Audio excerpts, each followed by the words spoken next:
नमस्कार, स्वागत है आप सभी का राष्ट्र प्रथम में। मैं हूं आपके साथ मिलन। नजर करते हैं आज की स्पीड न्यूज पर। ब्रिटेन की महारानी एलिजाबेथ का निधन हो गया है। उन्होंने 6 फरवरी 1952 में ब्रिटेन का शासन संभाला था। तब उनकी उम्र सिर्फ 25 साल थी। तब से अब तक 17 साल तक उन्होंने शासन किया। क्वीन एलिजाबेथ का अंतिम संस्कार शाही परंपरा के मुताबिक 10वें दिन यानी 29 सितंबर को किया जाएगा। स्कॉटलैंड के बालमोरल कैसल में उनका पार्थिव शरीर लंदन या ले जाया जाएगा। यहाँ वेस्टमिंस्टर एसे में उनका अंतिम संस्कार किया जाएगा। क्वीन एलिजाबेथ का पार्थिव शरीर स्कॉटलैंड के बालमोरल कैसल में लंदन में बर्मिंघम पैलेस में पहुंचेगा। वहां से इसे वेस्टमिंस्टर हॉल लाया जाएगा। इस दौरान मिलिट्री परेड होगी। शाही परिवार के सदस्य भी इस सफर में शामिल रहेंगे। महारानी के निधन के दिन यानी डी डे की पूरी प्लानिंग पहले से ही हो गई थी। साल 2021 में कुछ डॉक्यूमेंट्स लीक हुए थे, जिसमें अंतिम संस्कार की तैयारियों का भी सीक्रेट प्लान था। प्लानिंग के मुताबिक रॉयल परिवार की वेबसाइट का पेज ब्लॉक कर दिया गया है। महारानी के निधन के बाद 10 मिनट के भीतर व्हाट्सएप होल्ड को झंडे के आगे झुकाने का जिक्र हुआ और ऑपरेशन में किया गया था। मुख्यमंत्री योगी आदित्यनाथ ने शुक्रवार को पूर्वांचल विश्वविद्यालय के एकलव्य स्टेडियम में जौनपुर को 258 करोड़ रुपए की 116 परियोजनाओं का सौगंध दी। उन्होंने बटन दबाया कि इन परियोजनाओं का लोकार्पण और शिलान्यास किया जाएगा। उन्होंने कहा कि पिछली सरकारों ने भ्रष्टाचार को बढ़ावा देकर प्रदेश को खोखला कर दिया था। भ्रष्टाचार पिछली सरकारों की जींस का हिस्सा था। पिछली सरकार खुद के फायदे के लिए गुंडागर्दी पर उतर आती थी।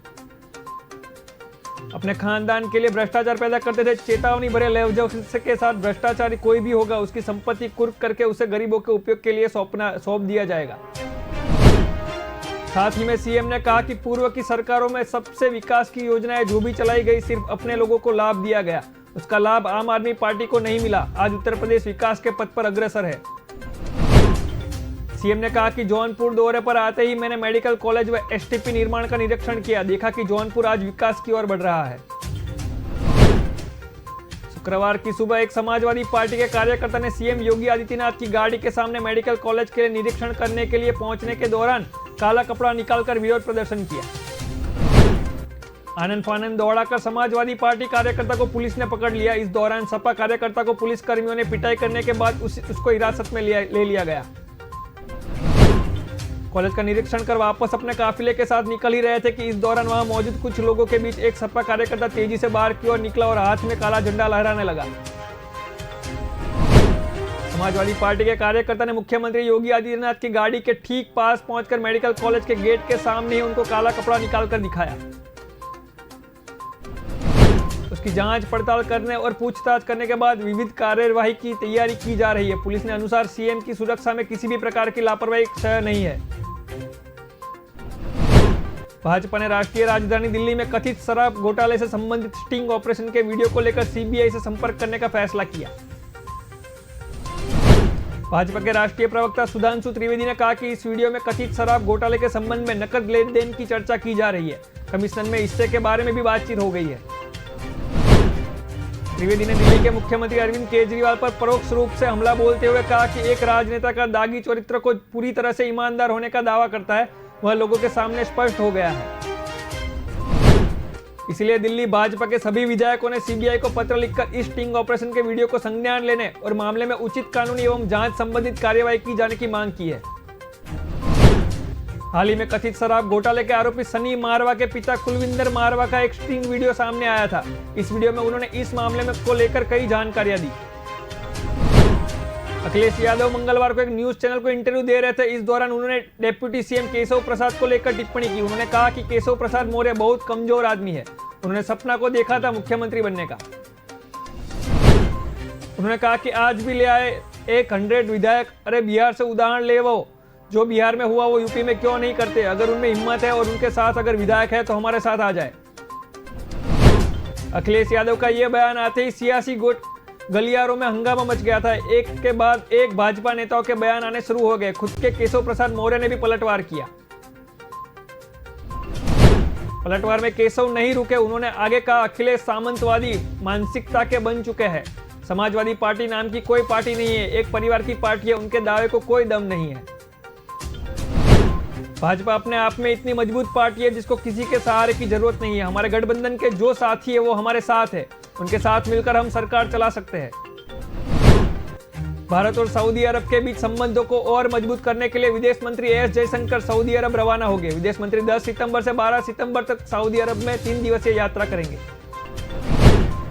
इस दौरान वह सऊदी अरब के अपने समकक्ष प्रिंस फैसल बिन फरहान अल सऊदी के साथ सामाजिक भागीदारी परिषद के तहत राजनीतिक सुरक्षा, सामाजिक और सांस्कृतिक सहयोग समिति की पहली मंत्रणीय बैठक की सह अध्यक्षता करेंगे।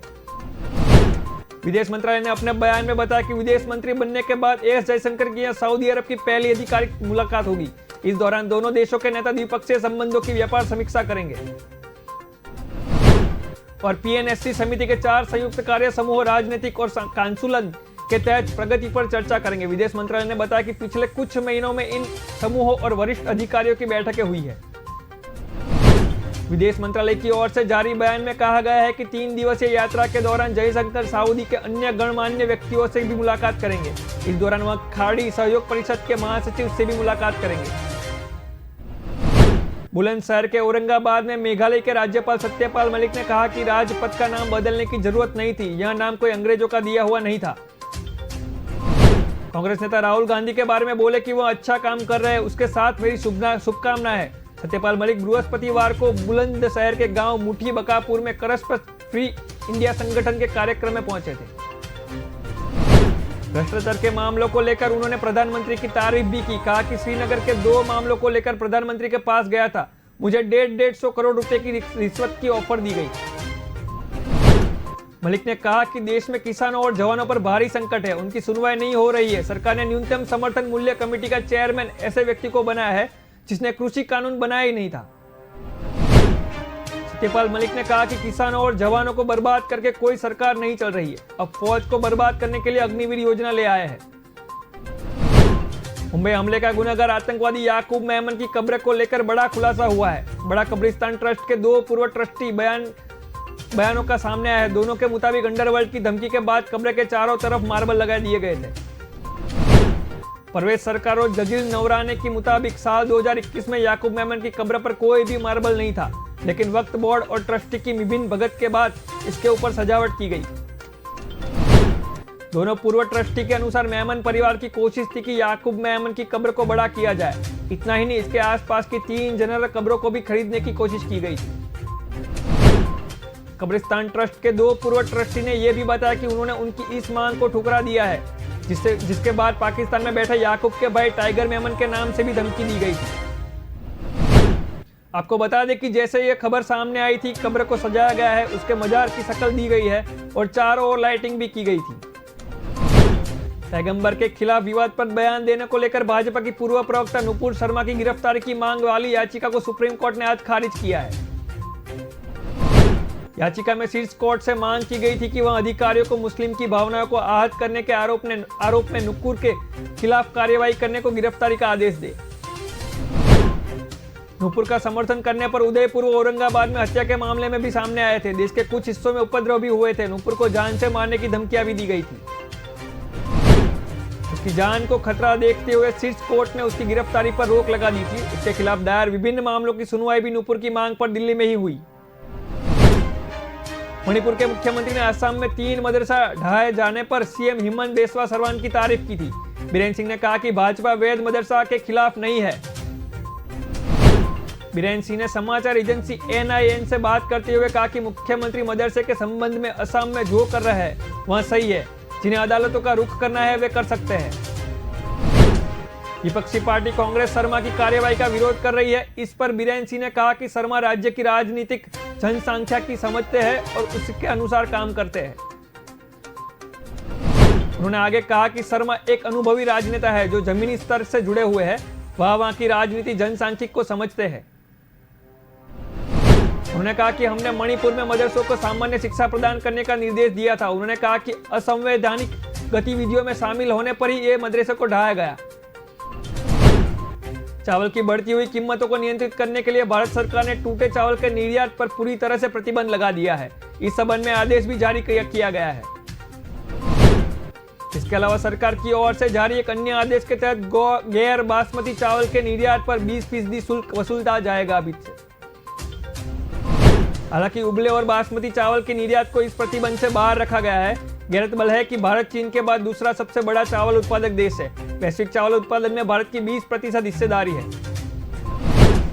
राजस्व विभाग ने एक अधिसूचना में कहा कि मौजूदा खरीफ सीजन में धान फसल का रकबा काफी घट गया है। ऐसे में घरेलू आपूर्ति बढ़ाने के लिए सरकार ने यह कदम उठाया है। कृषि मंत्रालय के अनुसार कुछ राज्यों में बारिश कम होने से मौजूदा खरीफ सीजन में अब तक धान का बुझाई क्षेत्र 5.62% घटकर 383.99 लाख हेक्टेयर रह गया था। चावल के वैश्विक व्यापार में भारत का हिस्सा 40% है। कन्याकुमारी के स्वामी विवेकानंद पॉलिटेक्निक्स के बेस कैंप से देश को जोड़ने और कांग्रेस के राजनीतिक पुनरुत्थान के दो प्रमुखों लेकर राहुल गांधी ने भारत जोड़ो यात्रा के तहत अपनी पद यात्रा का आगाज कर दिया। अपने राजनीतिक जीवन की सबसे बड़ी और लंबी पद यात्रा पर निकले राहुल कन्याकुमारी से कश्मीर तक करीब 3570 किमी दूरी 6 महीने में तय करने वाले हैं। पदयात्रा के जरिए जनता से टूटे तार जुड़ने की कांग्रेस की अब तक की यह सबसे बड़ी मुहिम मानी जा रही है। इस बीच आज राहुल गांधी ने खुद बताया कि उन्होंने पार्टी के अगले अध्यक्ष बनने को लेकर अपना फैसला कर लिया है और वह जल्द ही इसका ऐलान करेंगे। भारत जोड़ो यात्रा के दौरान राहुल से इसके संबंध में जब सवाल पूछा गया तो उन्होंने कहा कि मैंने अपना फैसला कर लिया है, मैं बहुत स्पष्ट हूं और जब कांग्रेस अध्यक्ष का चुनाव होगा तो मैं जवाब दूंगा। असम के गोलपारा जिले के दरगो अलावा 4 के ग्रामीणों ने आरोप लगाया कि उन्होंने पुलिस के निर्देश पर मदरसे को तोड़ा था। हालांकि पुलिस ने इस आरोप को निराधार बताया। स्थानीय लोगों ने दावा किया कि पुलिस में संबंध रखने वाले एक साथी ग्रामीण को संदेश भेजा गया था और उसने ही लोगों को मदरसा तोड़ने के लिए भड़काया था। हालांकि पुलिस ने इस आरोप से इनकार करते हुए कहा कि वे केवल 2 लोग के आतंकी संबंधों के मामले की जांच कर रहे थे जो अब फरार है।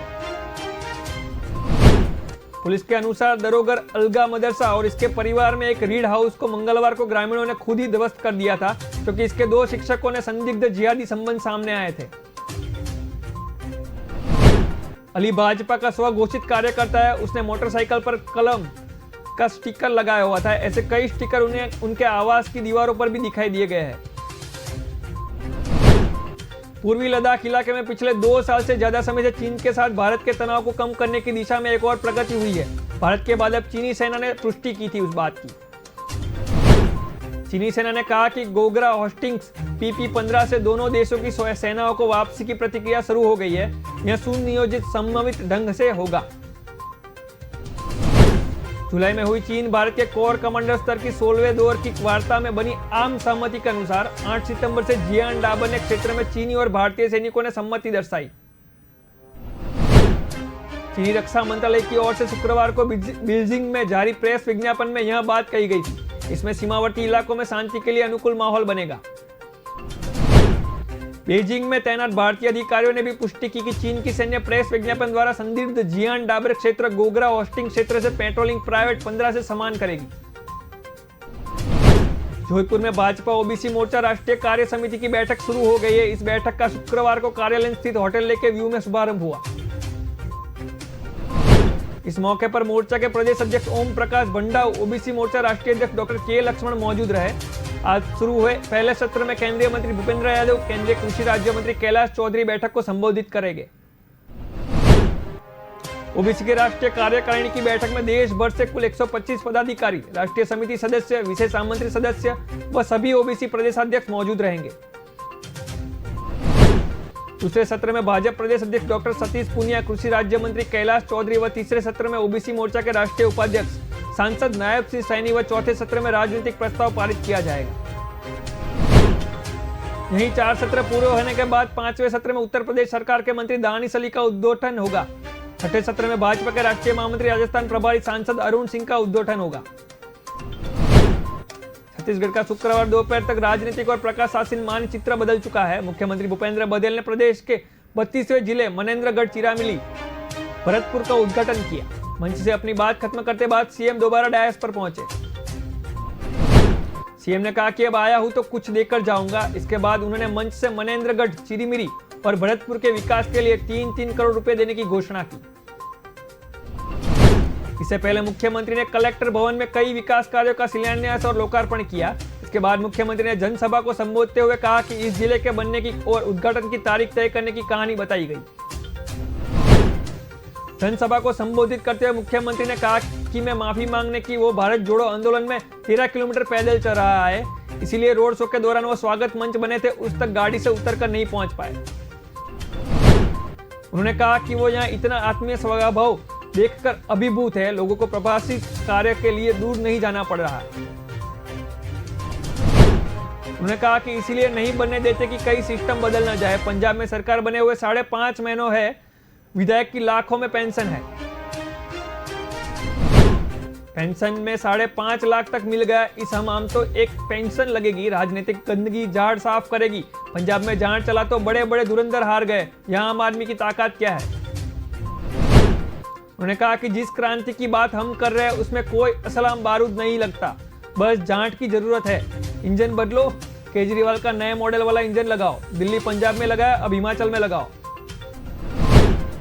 इसी मौके पर मनीष सिसोदिया ने कहा कि 5-5 साल के डॉक्टर से इलाज नहीं चलेगा, इस बार देसी डॉक्टर से झाड़ा करवा लो। दिल्ली के उप मुख्यमंत्री मनीष सिसोदिया ने कहा कि ईडी सीबीआई वाले पागल है। उन्होंने कहा कि वे पागल है तो उन्हें बताया कि मेरी इन्वेस्टिगेशन है। मंडी में स्कूल की बिल्डिंग गिरा रहा है, इसी बंदी गद्दारी नहीं हो सकती। डूबा मारो भारतीय जनता पार्टी वालों, भाजपा के रिश्तेदारों की पार्किंग के लिए स्कूल गिरा गया। भाजपा राष्ट्रीय अध्यक्ष जगत प्रकाश नड्डा रायपुर स्थित कार्यालय यानी एकात्म परिसर में साइंस कॉलेज मैदान के लिए निकल गए थे। वहां नड्डा बूथ अध्यक्ष मंडल, जिला व प्रदेश पदाधिकारियों की सभा में संबोधित किया। इससे पहले एयरपोर्ट से बाइक रैली के साथ बीजेपी अध्यक्ष नड्डा तेलीबांधा पहुंचे और वहां दीनदयाल उपाध्याय की प्रतिमा को माल्यार्पण किया। एयरपोर्ट से हजारों की संख्या में कार्यकर्ता उनके साथ जुड़े। उन्होंने हाथ में भाजपा का झंडा ले रखा था और नारेबाजी करते हुए नड्डा का स्वागत किया गया। कार्यकर्ताओं की भीड़ ने नारा लगाया, देखा कौन आया, शेर आया, शेर आया। वहीं एयरपोर्ट पर छत्तीसगढ़ की भाजपा प्रभारी डी पुरंदेश्वरी प्रदेश राजकीय गमछा पहनाकर नड्डा का हार्दिक स्वागत किया गया। डॉक्टर रमन सिंह, भाजपा के प्रदेश अध्यक्ष अरुण साव ने भी नड्डा का स्वागत किया। वहां पर भाजपा का कार्यालय ऐसे सजाया गया है जाने मानो दिवाली हो। गेंदे के फूल, लड़िया और केले के पत्ते लगाए गए। कार्यालय में स्वागत में लिए नगाड़ा बजाए हुए पार्टी के इस सियासी केंद्र में रेड कारपेट बिछाया गया था। ब्रिटिश की महारानी एलिजाबेथ द्वितीय के निधन पर भारत के एक दिन का राष्ट्रीय शोक घोषित किया गया है। गृह मंत्रालय की ओर से दी गई जानकारी के मुताबिक 11 सितंबर को भारत में राष्ट्रीय शोक रहेगा। इससे पहले प्रधानमंत्री नरेंद्र मोदी ने ब्रिटेन की महारानी एलिजाबेथ द्वितीय के निधन पर शोक जताया था। पीएम मोदी ने कहा कि उन्हें हमारे समय की दिग्गज के रूप में याद किया जाएगा। उन्होंने अपने देश और लोगों को प्रेरक नेतृत्व प्रदान किया। प्रधानमंत्री मोदी ने साथ ही में कहा कि महामहिम महारानी एलिजाबेथ द्वितीय को हमारे समय की एक दिग्गज के रूप में याद किया जाएगा। उन्होंने सार्वजनिक जीवन में गरिमा और शालीनता प्राप्त की है। महारानी एलिजाबेथ द्वितीय अपने निधन से 2 दिन पहले आखिरी बार सार्वजनिक तौर पर नजर आई थी। उन्होंने ब्रिटेन प्रधानमंत्री लीज ट्रस से मुलाकात की थी। महारानी ने ट्रस से नई सरकार बनाने को कहा था। 17 साल तक महारानी एलिजाबेथ द्वितीय ने शासन करने के बाद गुरुवार को स्कॉटलैंड में अंतिम सांस ली। महारानी के निधन के बाद शाही परिवार में उत्तराधिकारी के चयन की प्रक्रिया शुरू हो गई है। सुप्रीम कोर्ट ने शुक्रवार को नुपुर शर्मा की गिरफ्तारी की मांग करने वाली याचिका को वापस लेने का सुझाव दिया। चीफ जस्टिस यूयू ललित की अनुरागी वाली पीठ ने याचिका से कहा कि ऐसी याचिका करना बहुत ही सरल है। 26 मई को एक टेलीविजन चैनल पर नुपुर शर्मा ने पैगंबर मोहम्मद के बारे में टिप्पणी की थी। इसके बाद देश में भड़के विवाद और हिंसा शुरू हो गई थी। बीजेपी ने अगले साल विधानसभा चुनाव से पहले बड़े वोट बैंक को साधने के लिए मेगा प्लान तैयार किया है। शुक्रवार रात को जोधपुर आ रहे केंद्रीय गृह मंत्री अमित शाह नेताओं को मिलेंगे और साथ में 80 लोगों से 1-to-1 चर्चा करेंगे। इसकी खास बात यह है कि इसके लिए 20 ग्रुप बनाए गए हैं। प्रत्येक ग्रुप में 3 से 4 सदस्य हैं। इन सभी लोगों से अमित शाह सीधे 1-to-1 बात करेंगे। अलग अलग समूह से शाह मारवाड़ समेत प्रदेश में पार्टी और संगठन को लेकर चर्चा करेंगे। यहाँ पूरी तरह से ओपन सेशन होगा। ग्रुप के मेंबर खुलकर अपने मन की बात शाह से रख सकते हैं। इससे पहले बीजेपी पदाधिकारियों की ओर से एक कार्यक्रम में बड़ा बदलाव किया गया था। गुरुवार तक यहां तक तय किया गया था कि शुक्रवार शाम जैसलमेर आएंगे और रात को वहीं पे रुकेंगे। आज स्पीड न्यूज में बस इतना ही। विस्तार से खबरें पढ़ने के लिए आप हमारे वेबसाइट का भी प्रयोग कर सकते हैं। हमारे वेबसाइट का पता है www.kalamkartavya.com। हमारी कलम ही हमारा कर्तव्य है के उपदेश के साथ खबरों को हमारे राष्ट्र प्रथम के साथ देखते रहिए। जय हिंद, जय भारत।